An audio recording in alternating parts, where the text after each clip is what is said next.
I'm back at it again with the TikTok flat earthers, except this time I'm being an equal opportunity debunker. You see, I've covered only guys on this channel, but I know representation is important these days, so I want to talk about a woman this time instead. #feminism, #woke. This video will differ slightly from my usual topics, as this lady doesn't talk so much about NASA being a hoax, or spaceflight disproving a globe Earth. Instead, she seems to think that she's some giga-brain genius, and is destroying the consensus on physics. Of course, all she really does is throw around terminologies she found online and misuse some physics equations to look smart, but what else should we expect from our flurfer friends? Before we start, I'd just like to say that some of what this video will cover will be an extremely simplified version of some really fucking complicated stuff like quantum physics. I do not claim to be an expert or even knowledgeable in this field. I'm simply comparing what qualified people say the physics is to what some loony on the internet says the physics is. If I make a mistake in this video and you're a certified expert in some of this stuff, please reach out, correct me, and we could perhaps make a follow-up video. That would be pretty fun. Let's see if some #inclusivity can convince me that gravity isn't real, shall we? Liftoff of Spaceship One. Final visit to enhance the vision of Hubble into the deepest grandeur of our universe. Okay, Houston, the Falcon is on the plane at Hadley. Roger, Falcon.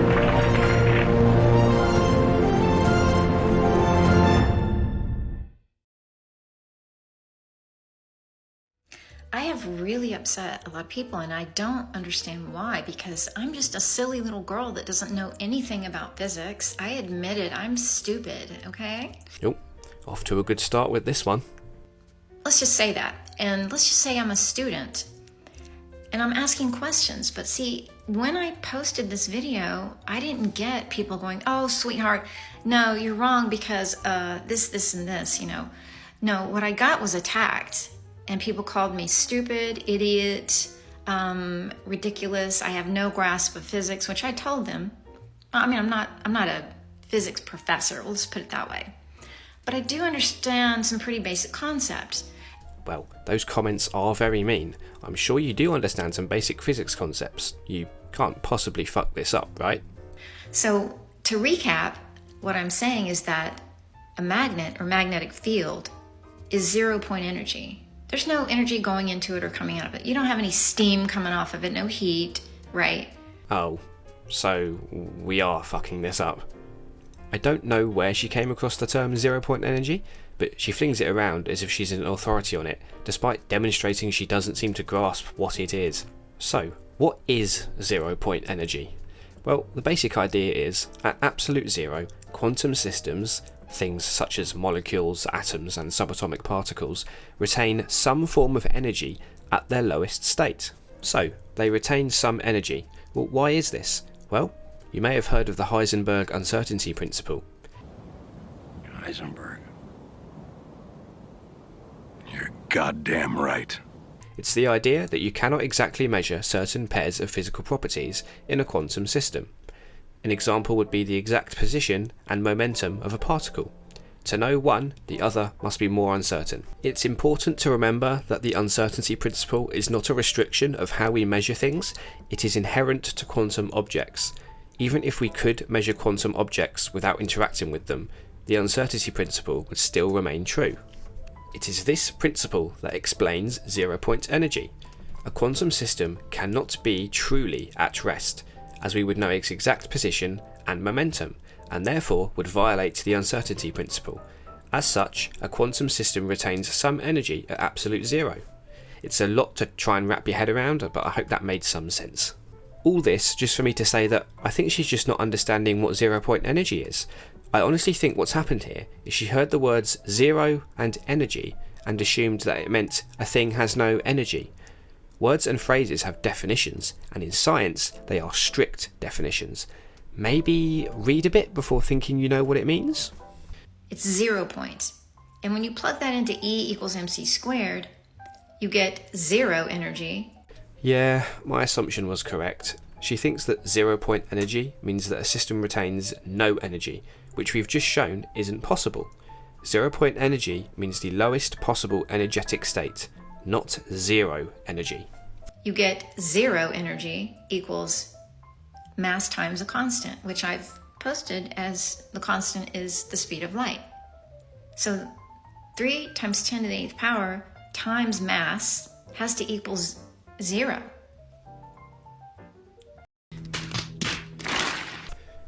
Good lord. I'll try to dissect what she just said because she's not the most elegant speaker. The argument already starts off flawed as she claims that E equals 0 because a magnetic field has 0 energy, which is already false.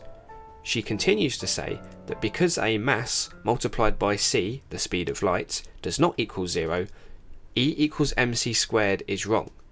The issue here is that she doesn't understand what E equals mc squared is. Shocking, I know. E equals mc squared is an equation to describe the relationship between mass and energy. Essentially, mass and energy are forms of the same thing, related by the constant of c squared. If a mass was converted into a massless entity, photons, E is the energy that the photons would have. For example, a 1 gram object has 89,875,517 megajoules of energy. To put that in context, a paperclip weighs on average around 1 gram, so 5 paperclips is enough to power London for a day if all of that mass is converted into energy. Of course, converting the mass into photons isn't something we're capable of, so paperclip power plants are out of the question. You don't just get to decide what the outcome of an equation is without doing the equation. I can't decide that E equals 10,000 joules because that's what's stored in a AA battery, and then claim the equation doesn't work because some mass times the speed of light squared doesn't equal 10,000 joules. The outcome of an equation is dependent on the variables. There's more. What else? And gravity. Gravity is F equals ma equals mg equals 9.81 meters per second squared.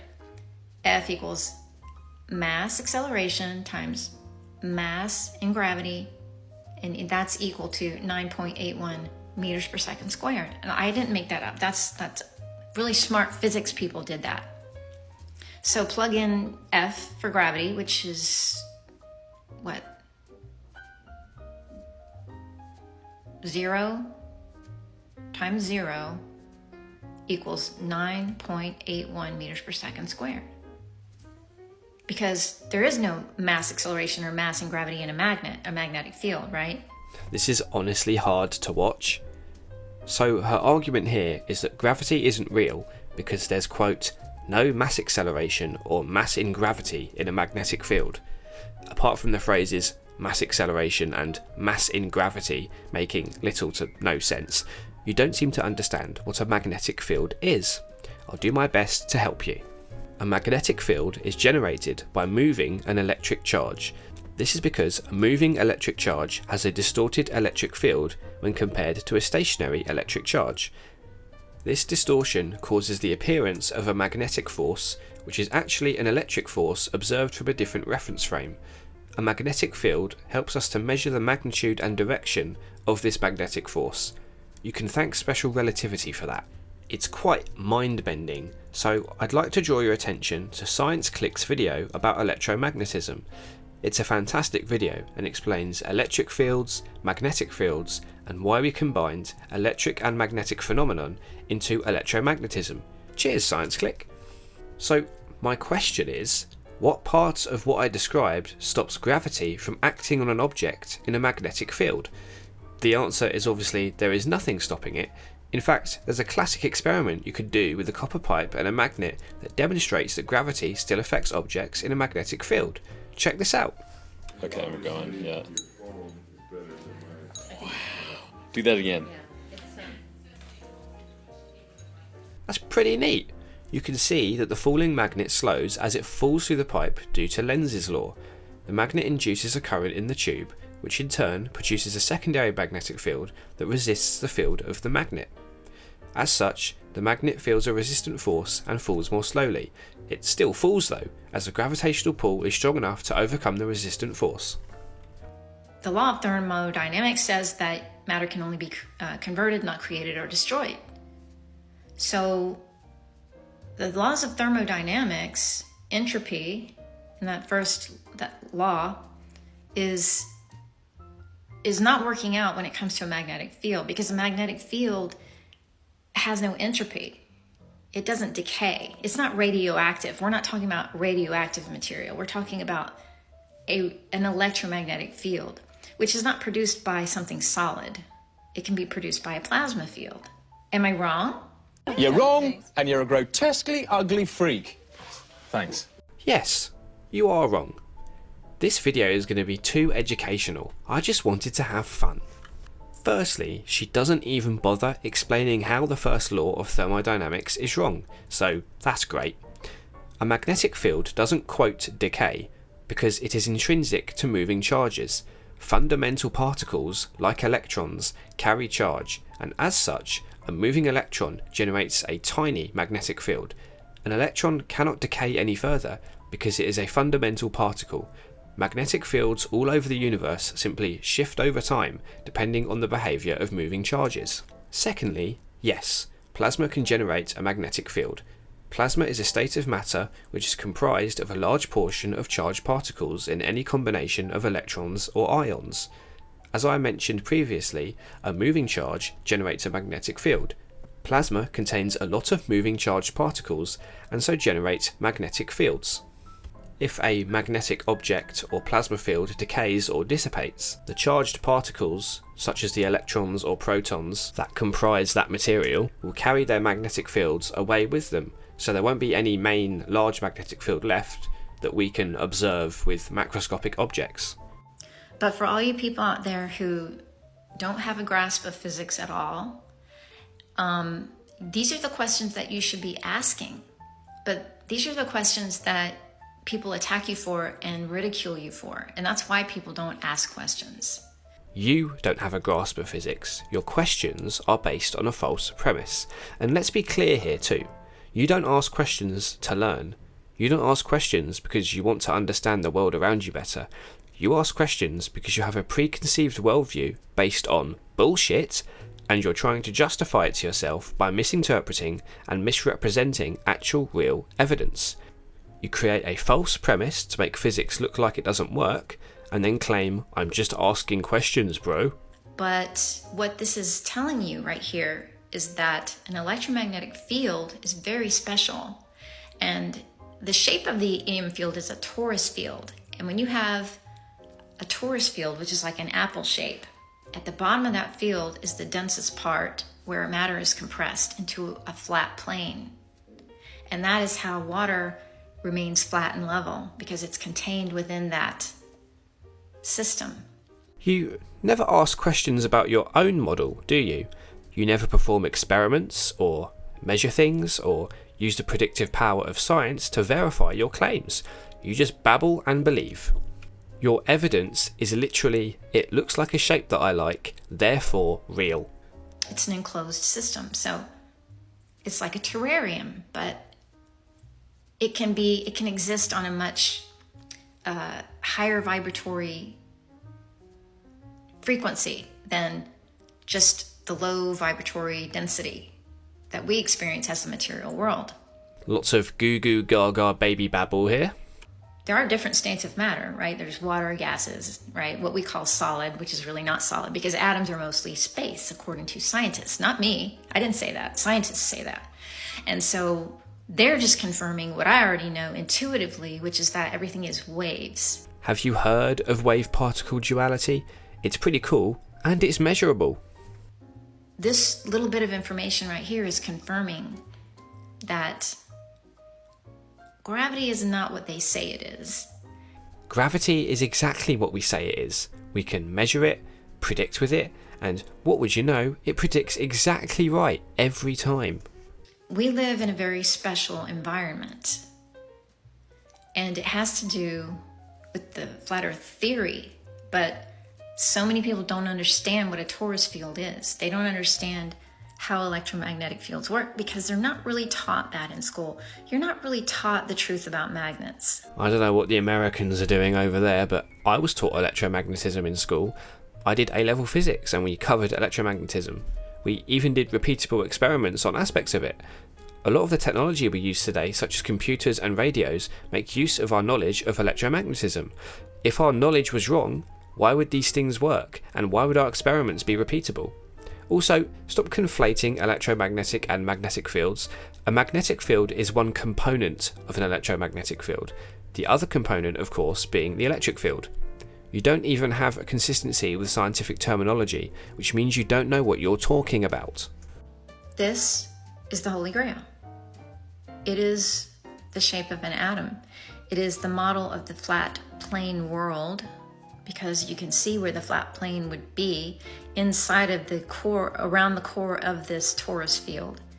You can see that this is a plasma field. It was generated in a lab using sound frequencies, because everything is shaped by frequencies. And no, we're not supposed to know any of this. What is that, a chalice in the middle there? Like a grail, like a holy grail? Is that a dome? Is this what our ancient ancestors were telling us? Is this the tree of life? Fuck me sideways. Your evidence is literally, this thing looks like another thing, therefore science. Do an experiment that proves anything you claimed in this video. Do it again so we know it's repeatable. Make a prediction with your model of reality. Derive an equation from your observations that can accurately predict the behaviour of a natural phenomenon. You won't do any of that because you can't. None of what you believe here is measurable or holds any predictive power. It is therefore wank. Boy, that was too long and far too educational. I have another clip from this person about the flat earth. If you want to see that, let me know in the comments, and while you're down there, like and subscribe. Cheers!